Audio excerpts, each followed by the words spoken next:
हमारी पार्टी के national president जनाब बैरिस्टर असदुद्दीन अवैसी साहब पर जो कातिलाना हमला हुआ है, लोकतांत्रिक व्यवस्था में इलेक्शन के मौके से, कैंपेन के मौके से अगर जानलेवा हमला हो रहा हो हमारे लीडर पर, तो इसके माने ये है कि सिर्फ हमारे लीडर पर हमला नहीं है बल्कि लोकतंत्र की हत्या करने की कोशिश की जा रही है। नमस्कार, मैं अभिषेक, आप देख रहे हैं NBC 24 न्यूज़। बीते दिनों यूपी के गाजियाबाद से घटना निकल के आई सामने, जहां पर AIMIM सुप्रीमो असदुद्दीन ओवैसी पर जानलेवा हमला किया गया। इसको लेकर आज बिहार प्रदेश अध्यक्ष AIMIM के अख्तरुल ईमान पहुंचे बिहार के गवर्नर से मिलने। गवर्नर से मिलने के बाद क्या कुछ कह रहे हैं, पहले वो सुने।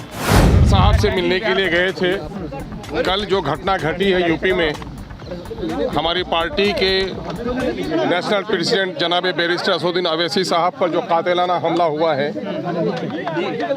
उसी ताल्लुक़ से हम लोग कहने के लिए गए थे कि लोकतंत्र का सबसे बड़ा पर्व है इलेक्शन, और इलेक्शन लोकतंत्र को स्थापित करने का सबसे बड़ा माध्यम भी है। और इस लोकतांत्रिक व्यवस्था में इलेक्शन के मौके से, कैंपेन के मौके से अगर जानलेवा हमला हो रहा हो हमारे लीडर पर, तो इसके माने ये है कि सिर्फ हमारे लीडर पर हमला नहीं है बल्कि लोकतंत्र की हत्या करने की कोशिश की जा रही है। और लोकतंत्र की हत्या करने वाले कौन लोग हैं, और यूपी की जो प्रशासन है वो सिक्योरिटी देने में सक्षम क्यों नहीं साबित हो पाई, जिन लोगों ने कातिलाना हमला किया है ये कौन लोग हैं, इनके पीछे कौन लोग हैं, सबकी तहकीक होनी चाहिए। और हम लोग पूरे देश में शांतिपूर्वक तौर पर हम सरकार से मुतालबा करते हैं, और देश के उन लोगों से भी जिन लोगों को गांधी की आत्मा को शांति पहुंचाने की नीयत है, और गांधी का जो रोज़ रोज़ कत्ल हो रहा है, तो अगर उसके नज़रियात को बचाना है तो लोगों को उठना होगा। और हम साफ तौर पर ये कहना चाहते हैं कि इस किस्म का जो भी हमला हुआ है, इस वक्त देश में वो लोग इसके ज़िम्मेदार हैं जो लोग जहरीले मने बम, बंदूक और बारूद से भी ज़्यादा ख़तरनाक नफ़रत की भाषा बोलकर जो इन गुमराह नौजवानों को प्रोत्साहित करते हैं, ऐसे सारे लोग मुजरिम हैं। इसलिए आला सतही जांच होनी चाहिए, ये कातिल कौन हैं और इन कातिलों के पीछे कौन लोग हैं, उसकी तहकीक होनी चाहिए। इसी संबंध में हम लोग महामहिम गवर्नर के पास गए थे, और पूरा जिला इकाई हमारा इस मामले में। क्या लगता है, गौरसेवादी लोग हैं? जी, गौरसेवादी लोग। जाहिर है, मैं समझता हूँ कि गांधी की हत्या तो एक बार हुई है, और देश में बार बार गांधी के नज़रियात की हत्या होती रही है।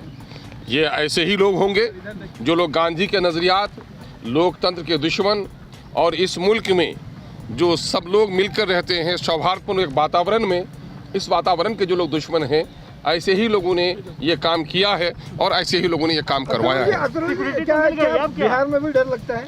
मैं कह रहा हूँ कि बिहार में क्या, पूरे देश में इस वक्त, पूरे देश में कमज़ोर तबकात को, पिछड़ी को, SC को, ST को, अक़लियत के लोगों को, कमज़ोर तबका के लोगों को, शोषित और वंचित लोगों को, हर जगह एक डर और खौफ है। मैं समझता हूँ आज़ादी सिर्फ राजनीतिक आज़ादी का नाम नहीं है, बल्कि खौफ से नजात, भयमुक्त समाज बनाने की जो कल्पना हमारे पूर्वजों ने की और अंग्रेज़ों से सीख लिया था कि अपने देश में भी हम इस तरह की ज़िंदगी जिएं, बल्कि देश अपना, लोग अपने, कानून अपना, व्यवस्था अपनी, हम निर्भय होकर जिएंगे। लेकिन अफसोस कि अपने ही देश में आज इस तरह का मामला हो रहा है जो देश पूरा शर्मिंदा है, और हम समझते हैं कि लोकतंत्र की हत्या हुई है। नहीं, देखिए, मसला सिक्योरिटी का मामला सिर्फ असदुद्दीन अवैसी साहब का नहीं है। मैं कह रहा हूँ कि देश में हमारा गरीब पीछे की पंक्ति में बैठने वाला शख्स भी है, उसकी भी सुरक्षा होनी चाहिए, है ना। ये हमारा मुतालबा उसका नहीं है कि आप हमें सिक्योरिटी दें, हमारा मुतालबा ये है कि सोसाइटी में पीस मेंटेन हो। कितने लोगों को जेड क्लास की सिक्योरिटी देंगे आप लोग? इलेक्शन के ज़माने में ड्यूरिंग कैंपेन आप ये चाहते हैं कि हमारी नुमाइंदगी नहीं बढ़े? हम अपने संवैधानिक अधिकार के लिए मैदान में नहीं आए, आप हमको इलेक्शन से रोकना चाहते हैं। इसका मतलब ये है सिक्योरिटी वही बड़ा, बस जेड क्लास की सिक्योरिटी मिल जाना हमारे लिए मान सम्मान और तहफ़्फ़ुज़ की बात नहीं है।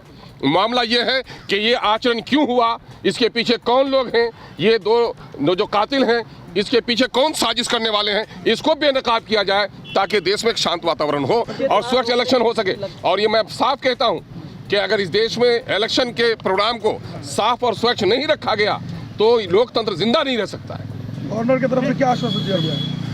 महामहिम को हम लोगों ने जाकर के सारी बातें कही हैं। जाहिर है कि वो केंद्र सरकार के दूत भी हैं यहाँ पर, तो अपनी बात को यहाँ से लेकर केंद्र तक पहुँचाएंगे और पूरे जिला इकाइयों में हमारी तरफ से जो इस वक्त मुजाहरा हो रहा है, मैं समझता हूँ बिहार गवर्नमेंट भी नोटिस लेंगे और ऊपर तक हमारी। तो आपने सुन लिया है, अख्तरुल ईमान काफ़ी गुस्से में थे, साफ साफ यूपी सरकार पर निशाना साधते उन्होंने कहा है कि ये सरकार मुसलमान विरोधी है। क्या कुछ कह रहे थे अख्तरुल ईमान, आपने सुना है। लगातार घटनाएं हो रही है और फिर से यूपी के गाजियाबाद से एक घटना निकल के आई सामने, जहां पर AIMIM सुप्रीमो पर ताबड़तोड़ फायरिंग की गई उनके गाड़ियों पर।